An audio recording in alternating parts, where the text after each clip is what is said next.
If you're trying to build a portfolio and you're chasing rate as your number one priority, just go directly to the bank. I think the perception with rooming houses has come from share houses. So people do think that you're getting a lot of people in there that are, mooching off Centrelink. Underinsurance is the biggest issue that we see. Building costs, labour costs, replacement rates gone through the roof. You'll spin your wheels, you'll try and get the cheap money rather than getting the money that's actually going to get you, or getting the funding stack that's actually going to get you the deal. If you actually already have a property inside of a self-managed super fund and you have a loan on that property.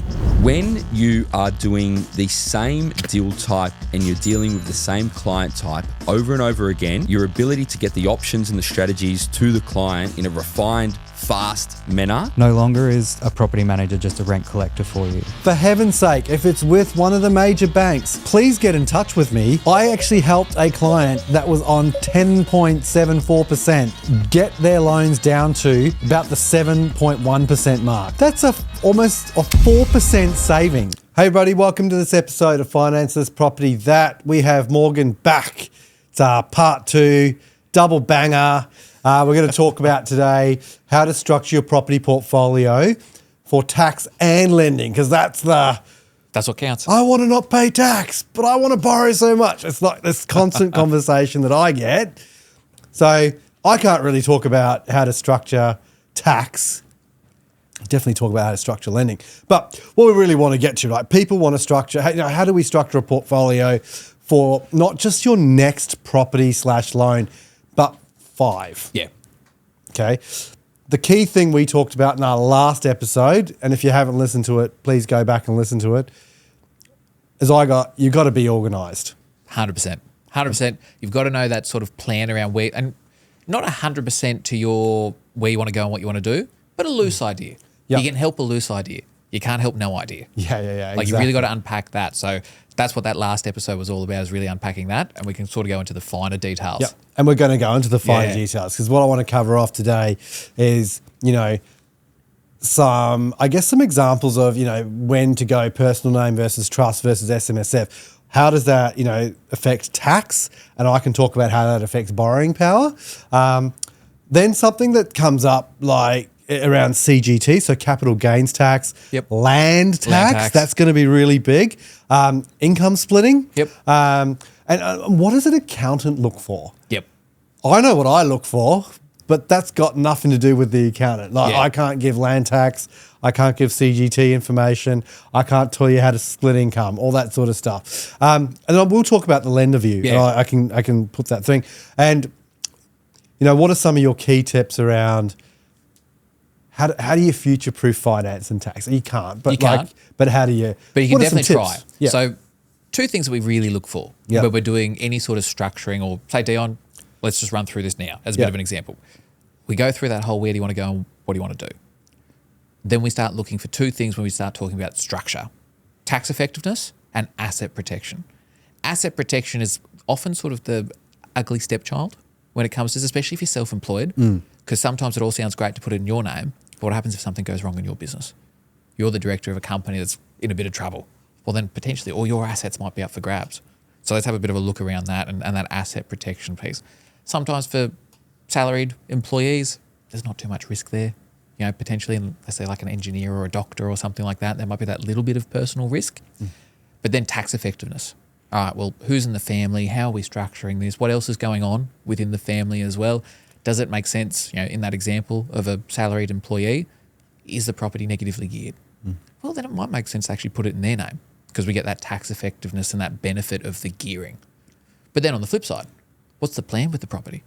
Are we jumping in it for 12 months? We might be splitting the block out the back and selling it, and what are we doing there? Or is it a buy and hold forever? This is going to be the, one of the cornerstone pieces of our wealth building and whatever else. And how does that look like from a structuring perspective? That's what we start to unpack. Is the property positively geared? Okay, well then we know if it's positively geared and it's in someone's individual name, well, it's going to be taxed in that person's individual name at their marginal rates. So if they're already earning $250,000 a year, they're paying tax at the highest marginal tax rate, so they're then paying tax at 47%. So then any additional dollar that they're earning, they're paying 47 cents in tax on. So you go, well, is that the most effective structure for them? Could it potentially be in the partner's name? who might be on a lower tax bracket? Or is that where we get a trust involved?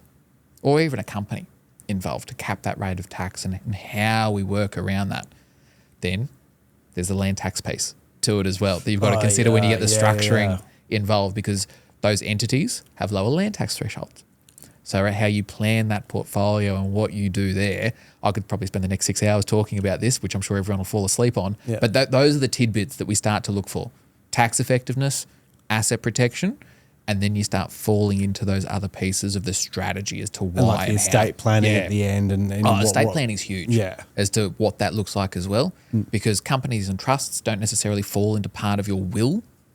You've got to have, whether it's a letter of wishes or things like that, or especially concepts around successor directors and trustees and appointors and stuff like you've got to consider that. What happens if I get hit by a bus tomorrow? Or what if I'm incapacitated or, I don't pass away? What happens with the family wealth that's tied up in these structures? What happens there? So all those important pieces around that fall under that asset protection piece need to get discussed up front, because you want to be able to structure it in a way, do it once, do it right, never have to think about it ever again. You just know that it's done right. And that's the simple, it's a lot easier said than done, but those are the simple considerations that you've really got to have. So when we talk to clients about that, it's those two main factors. It's a lot to consider. Yeah. And it's not something, again, this is why you need to be organised. Yeah. So, how do we, the main topic today is, well, how do you plan for your next 5 properties? Yeah. It doesn't start when you've already got 3. Yeah. It should have been starting before, one's okay. Normally first purchase is your PPOR, right? Yeah. Right. And normally that'll be in your personal name. Yeah. I've never seen, I've got one on my books where it's not. We've had a few. Yeah. And it's not to say it's an old school thing, but it is something that when people are really concerned around asset protection, they will sometimes put their PPOR in a trust. But then it all depends on the lend and things like that, because again, if you've done a 90% lend on a home, the bank owns 90%. You've got 10. And then by the time you kind of roll that through as to what's at risk, we go 10% of that home is at risk. Well, could you put that in a partner's name, or could you, and how things work around that, especially you can get really complex around it, depending on how much equity is in the home, around gift and loan backs and things like that, that you can get really, really complex with it. But that's where it sits. We tend to lean against doing it just on a general sort of spectrum. Yeah. From a lending point of view, it makes it very hard. Yeah. It's not a lot of lenders understand why you're putting it. There's only a few lenders that'll actually give you owner-occupied rates under a trust for the purpose of being a owner-occupied. And I'm assuming when it comes to stamp duty, you're not going to pay owner-occupied stamp duty rates. You're still going to pay the investment stamp duty rate. All of those considerations have got to come into place when you're purchasing your principal place of residence. Yeah. It's then a next piece of, what does that second property look like as an investment? Is it, for business purposes? Is it for investment purposes? Is it, again, that sort of partly personal use, partly, it's going to be used as an investment, and you've got other people paying rent on it and everything else. All of those considerations are then your next steps around it. So you've really got to unpack those next steps, because again, there's some really cute ways that you can structure it, especially for doctors and dentists and high income earning professionals around that piece. And also high risk. And high risk, where you can do some really, fairly sexy and exciting things from an accounting perspective, from a structure and how you gear that and everything else, and how you structure from an asset protection piece as well. But that's not for everyone. No. That might not fit in, and one bank might only have that lending policy, just for argument's sake. You're then wedded to that bank forever. Yeah. You can never refinance out of that property ever again, kind of. So those kinds of considerations as to structure as well from a lending piece, because we can structure everything up from a tax perspective. Great. Comes to Dion, mate, we can't lend you $1. Yeah, but also when you're lending under a trust structure and you want to release some equity, that equity's got to be used for that. You've got to, the lenders always ask, well, you're going to buy another property with that. What structure is it going to be in? Yeah. And normally you wouldn't put it in the same structure. So then it kind of is against some of their policy too. Yeah. And navigating a lot of that, because, sometimes it can make sense, having a trust for separate properties and things, especially different risk profiles as well. You don't want to necessarily, my personal opinion is, you don't necessarily really want to be, mixing commercial and residential, different risk profiles. From that perspective, because again, something might go wrong on the commercial. You don't want to have it affecting the resi. something goes wrong with the resi, you don't want to affect in the commercial. Again, land tax considerations around how you structure for that, especially if you're talking interstate and how you structure that portfolio, because every state, land tax is state-based. So considerations around that, and especially there's some weird and wonderful things depending on the state that you can do to minimise your land tax in a totally, ethical and efficient and legal way. Yeah. But there's a few considerations around where you purchase that property and how as well. And that's where you get into the real nitty gritty of it. And then, like I know I had a client purchase in New South Wales, and then to avoid land tax, well, not to avoid, but he got advice from his lawyer to set up a unit trust. Yep. Yeah, but I said, mate, you realise that banks, when you set up a unit trust, that you'll limit your banks to like this. Yeah. Because banks don't like unit trusts either. So a lot of them will do it, but it's just narrows it down. Yeah. And then you've got, you're buying in this postcode. So I've narrowed it down again. Yeah. So and I didn't realise that it was going to be under a unit trust till he signed the contract. I'm like, what's this unit trust? Yeah. This is not the... And those considerations where you go, sometimes clients can get really fixated on land tax, and you've kind of got to take that more macro view of it. I understand land tax is another additional cost to you and your family and your portfolio and everything else. But let's have a look at what it would look like if you just did it in your name and you copped the land tax. Because sometimes you might be paying your accountant just as much to maintain that, or you might be paying additional insurance, or there might be added complexities that you're paying a form of tax on that just might not be land tax. Yeah, you're paying costs upon costs. Yeah. And also, far out, like land tax, okay. Land tax is all right. Like, it means your property's growing. Now, if you think how much is your land tax versus how much your property's actually growing. Yeah. So, I don't know, what's average land tax? Like what? Again, kind of when you broaden it out across a few things, you've really got to, like, it all depends on what the property's used for. There's a few things Let's say resi, and I'm saying let's say we get... even if you call it 1%. Yeah, let's 1%. say it's 1%. And your property's going by 5. Yeah. You're up 4. Yeah. You make that trade-off every day of the Compounding. week. Yeah. 4% over 30 years or whenever versus your land tax. Your land value is the land tax based on your land value, I'm assuming, is land tax. But man, we pay a lot of tax in Australia. It just, again, probably an episode for another time. It's just around how you then structure efficiently for that. And especially when you do start considering, properties 4 and 5, you do start, depending on the properties, flirting with land tax and the type of properties and everything else. But you would typically start to flirt at that level around that property 4, 5 and 6 with some form of land tax. Yep. Unless you're really going interstate or whatever, or there's a lot of units in that portfolio or something to that effect. But you still want to have those considerations as to properties, if it's property 1, great. If it's your principal place of residence, no land tax on that. Cool. Next property, what does that look like? How much land value? Again, you're going to likely fall under the land tax thresholds. Property 3, again, likely to be under the threshold. 4 is where you've really got to start having that thought and go, all right, are we stopping at 4? We're going to 5 and 6. Because most people will want to go to 5 and 6 if they've got 4. Yeah, especially if you've got the debt structure strategy, the income backing you up. Yeah.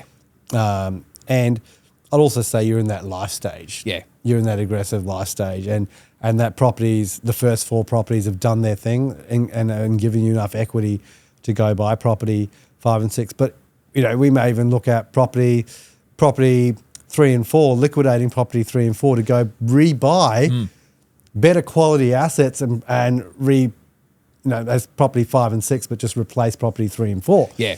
And that for the cash flow, because once we're getting to about 5 properties, you're getting to that 5th property, you would probably want 3 very solid investment assets anyway. And if you've held them out for 5 to 7 years, your lending shouldn't have increased. Yeah. But your capital growth would have increased. So your actual rents would have increased. And by the time you sort of factor that in, you're more than likely probably dealing with either a neutrally geared, depending on the leveraging, but more than likely something neutrally geared, or it's maybe just shortly negatively geared when you consider those timeframes. Yep. And you kind of go, well, how do we liquidate that asset? What's the plan with it? Do you split it in half? And you go, well, I've got $500,000 deposits here now on $1 million property. Yeah, great. Go again. And there is that cornerstone question of, do you liquidate? Because some clients will have that, And I can see, because I used to be a very firm believer of it, that staunch, never sell. Yeah.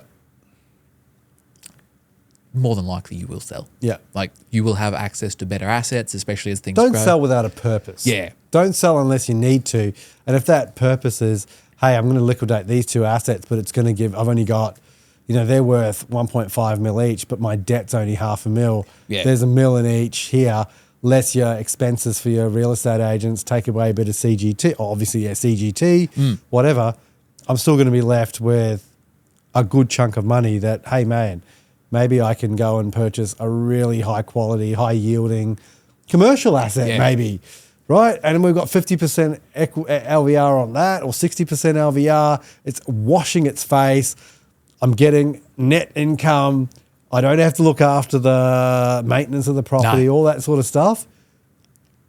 And you can get really, like when we talk about structuring your portfolio, like when you consider that you've got a $2 million capital gain in that scenario. Well, do we have an option to kind of catch up some super contributions? Yes. Can we then sort of, all right, cool, we've got these capital gains that we can wash some amount into super. Doesn't say everyone should do it. But again, get your own advice on it. Not advice. But can you wash some of that capital gain that would otherwise be taxable into a very sort of tax-friendly super environment? Yep. All of a sudden, is there capacity there to invest in property through a self-managed super fund? Yep. Okay, great. Well, how do we start to massage things out from a where do you want to go, what do you want to do for a client's purpose? Great. Well, we've got another negatively geared property that's potentially in their name, and we've got this cash cow in a self-managed super fund that's just, when they get to 60 or retirement age, preservation age, whenever that'll change, and everything else, away they go, and they've kicked a whole bunch of goals by liquidating some assets. And this is why I like SMSF at the right time. Yeah. With the right advice, because that can just sit there, Do its thing. do its thing, and it doesn't actually affect you on the outside, but you've got another asset. Yeah. You've replaced, you've got liquidate 2 here, go buy another 2 here, top up your super. Then you've gone from 2 to 3. Yeah. Yeah, you liquidated 2, but you've got 3 back. Yeah. Or So some of that thinking around it, and especially as well in that self-managed super fund space, depending on how far people want to grow that portfolio, is that, and this isn't to delve into your lane whatsoever, but you can't use the equity of a property in a self-managed super fund to go ahead and leverage that into another property. You've got to sell it. You've got to sell it.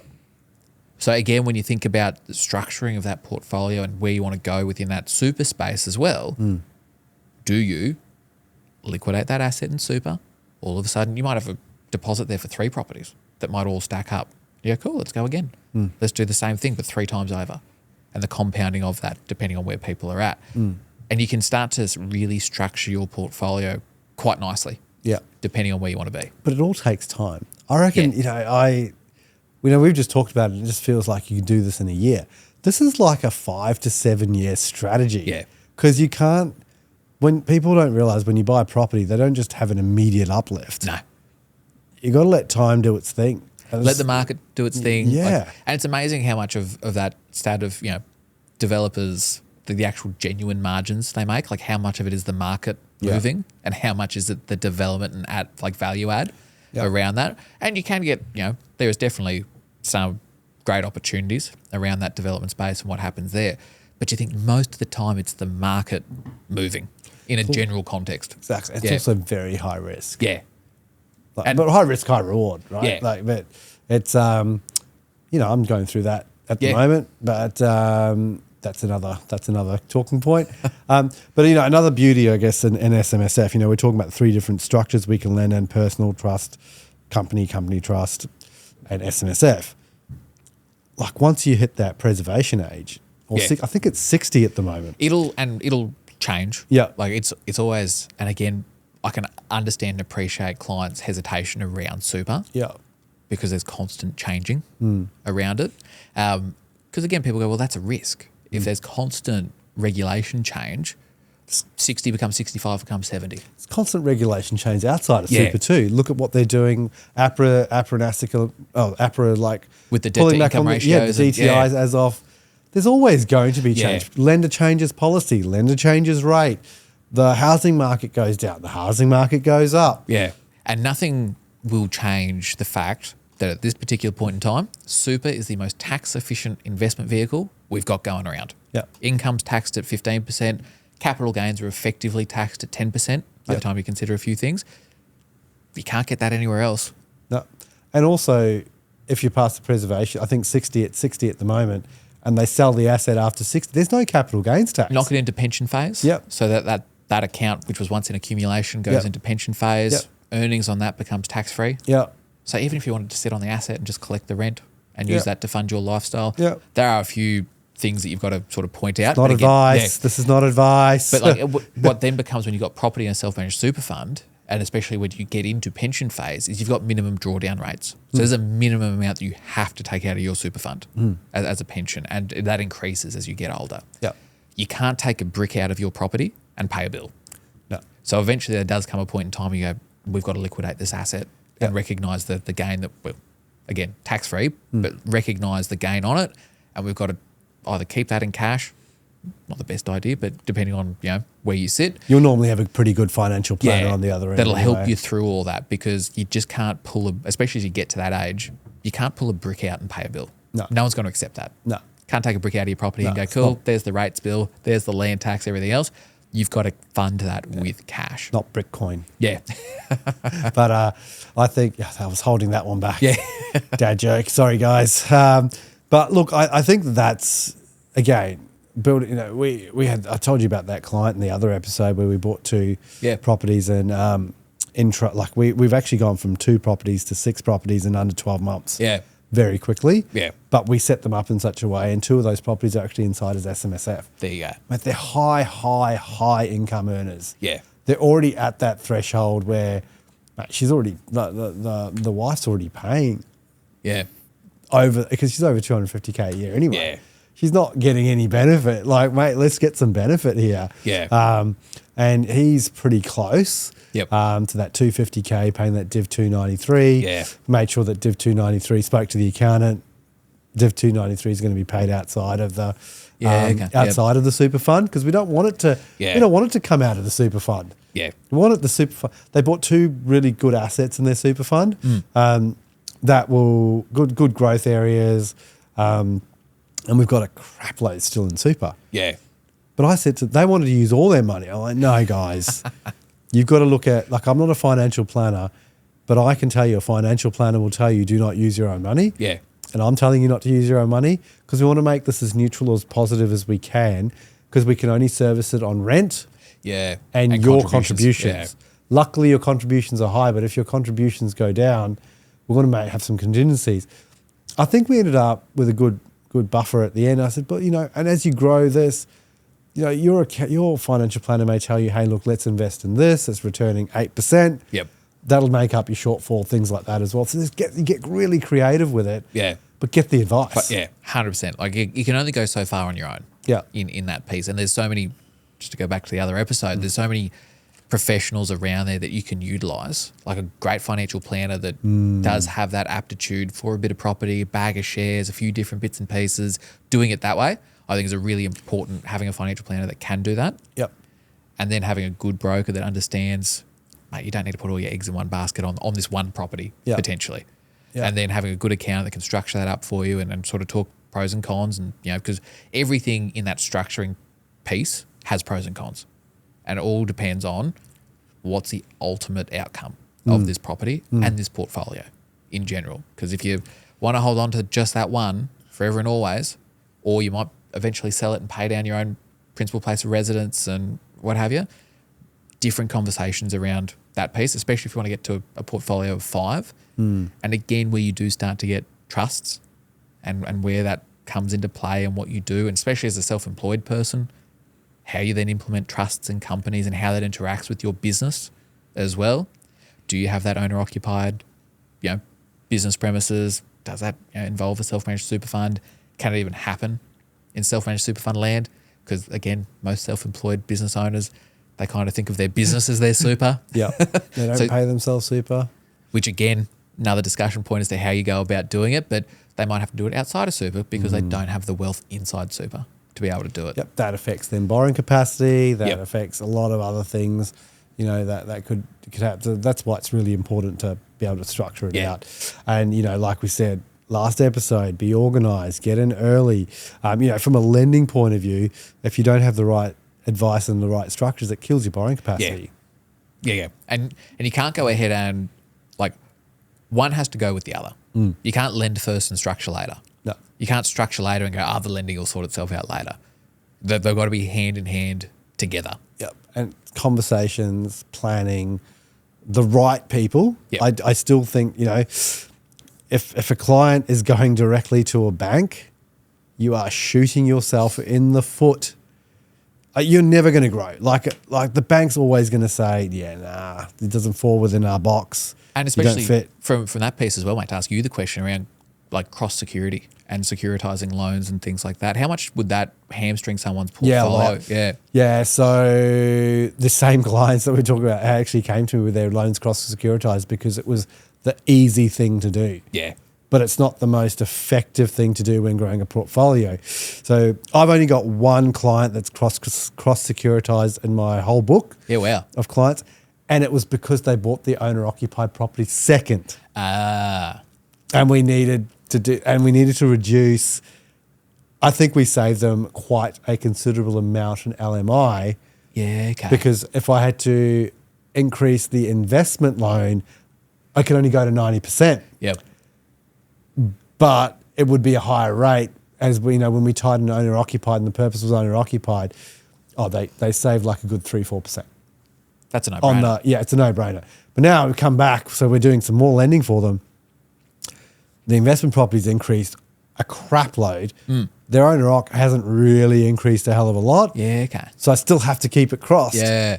But we've taken some money out to go buy another property. But I've said, all right, this other property doesn't need to be tied in here because this is you're going to buy 80. You're going to buy 80 or 90%. Yep. We can buy it here. This is your borrowing capacity. This is the amount of money this is our war chest, as I like to call it. So no, I don't like to cross-collateralize security because it doesn't give us flexibility.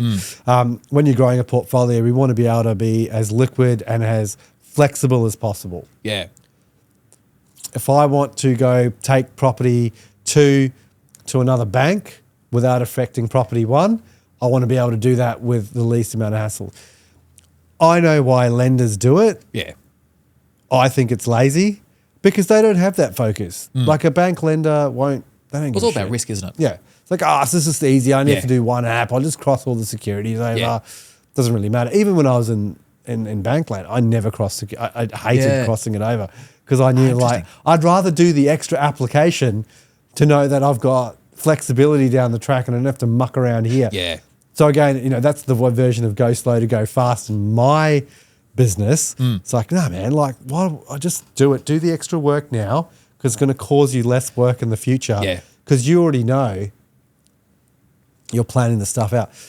You'll get into trouble. Like I've got a couple of clients at the moment that I'm speaking to, new clients that they're with a particular bank that loves crossing. Yeah, okay. And the first thing I said is, actually one of my clients, he's actually been on this podcast. Not so much client, but like a good referral partner of mine, Mark from Urbicus. He was thinking about, hey, look, I've got this, and this. Mate, before you do anything, I need you to go because this bank's very notorious. Can you just go check? Are your 5 properties that 3 are in personal, 2 or 3 are in something where they're in trust?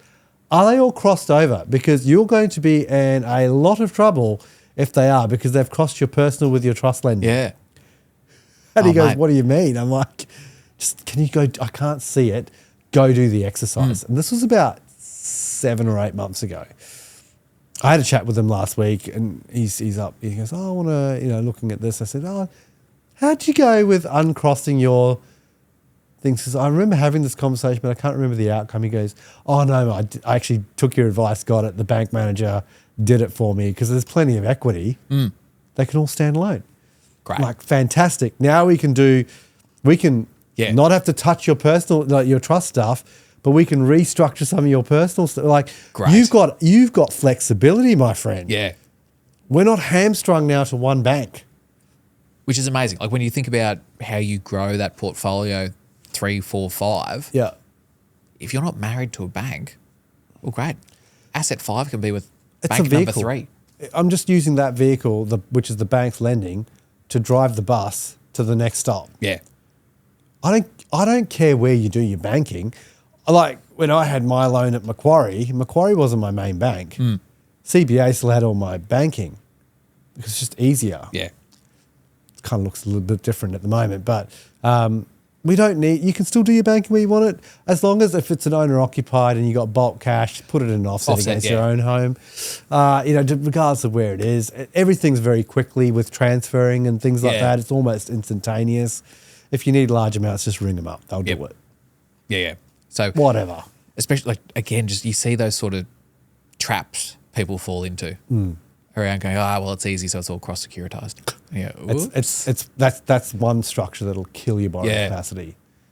So again, all the more reason from a lending perspective to talk to someone like yourself around, all right, what is the security against this lend of this particular property purchase? Yeah, I asked that question right at the discovery call. I go, do you have any, are they separated? Are they crossed? A lot of people don't even know. No. And the very, very simple way to ask is, okay, so when you did purchase these two properties, did you do one application or did you do two applications? And if they say one, I'm like, well, it's crossed. Yeah. Right, now we've got to uncross it. Yeah. We do. And I go, because I've already asked them, address, value, debt. I've got this, it's worth it. I'm like, okay, I already know it's under 80%. Yeah. If it's already under 80%, why are we crossing the properties over? Yeah. So it's, again, that's such an important piece to it, because no one's buying properties all in cash. Yeah. So structuring that debt piece around it and how that then interacts with the tax and accounting piece of structure, because that is one of the more common ones where we see clients get caught out, is like your example of that client before of going, we've got 3 in trust, 2 in their names or whatever that might be, but the bank's just thrown out the net and gone, it's all cross-securitized anyway. Yeah, we don't want to let them out of our little grass. Yeah. But also the other thing that it kills is speed. Yeah. Very hard to uncross. It takes a longer time. You may miss out on a property. And in this current market, if you're not organised, it's gone. It's gone, right? You miss out. But it's okay to miss out on the first property as long as we've got a plan to fix it. Yep. Because that way it's all set up, ready to go. Then you've got the war chest. Yeah. Because you also got to think bank A, B, and C will also have 3 different valuations, 3 different policies, 3 different ways to lend money. Yeah. Because from that perspective, when you're talking to clients and you've got property A and we've got banks 1, 2, and 3, we're likely going to get 3 different valuations, aren't we? Yeah. And from all different formats of, desktop and drive-bys. I've seen a valuation be $850,000 out from one valuer to another on the same property. Which is amazing. Like, and again, you're looking at the same shit. Yeah. Anyway, got it overturned. But yeah, it's crazy. Like again, it just goes to show you can't, be organised. That was from the last episode. You need to actually be with a partnership that understands how to build something over time, be able to structure that and communicate. Yeah. That was the other main part from the last one. But this one here is more like, man, there is just so many more things to consider than just buying the property. Yeah. You can't just be so transactional. If you want to build a property portfolio, you need to forget transactional. You need to be with a strategic lender, strategic broker, a strategic accountant, strategic financial planner, and have those people all talking together. And then you could add other people like property managers, things like that. Have them all talking. Buyer's agent, things like that. All of them need to be talking. Yeah. And ideally having, done same or similar things, maybe a couple of steps ahead. Yeah. Like, again, within our industries, there's a lot that talk about it, but have they done it? Oh, it shits me. Like I talk about property portfolio, but I've had to rebuild mine. Yeah. And now... Which is a great story. And how you connect to other clients and different customers and everything there is a great story, because here's how you started again. Well, exactly. We hamstrung ourselves because we got too cute with it. Yeah. Because I tried to be an accountant about it. And how you relate to clients around that. Yeah. And you want to know that from your professionals that you're engaging. Because you go, they're a couple of steps ahead and this is how they've done it. And they've got a few war stories and scars to go like, or this is why we tweak it this way. Makes you human. Yeah. But also, you're looking at it going, I do a lot of rooming house stuff. Do I have a rooming house? No, because I know I'm not in a position to get a rooming house right now. Yeah. Hence why I'm talking to you about it as in, hey man, I'm just trying to figure out whether you can or can't. And if not, let's do something else and get you to that point. Yeah. It's not all about the end result. It's about how do you get there. And that is how to structure your property portfolio for the next 5, not just your next loan. It's about how do we, small steps. Yeah. And then not just taking that next step. And when you sort of use that bus analogy, it's not just getting to the next stop. You might want to go to the next 3 stops. Yeah.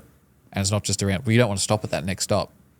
Or you don't want to wait for the next 12 buses to pass you by before you jump on the next one to jump on. You want to know what those next few stops look like rather than just stop number 1.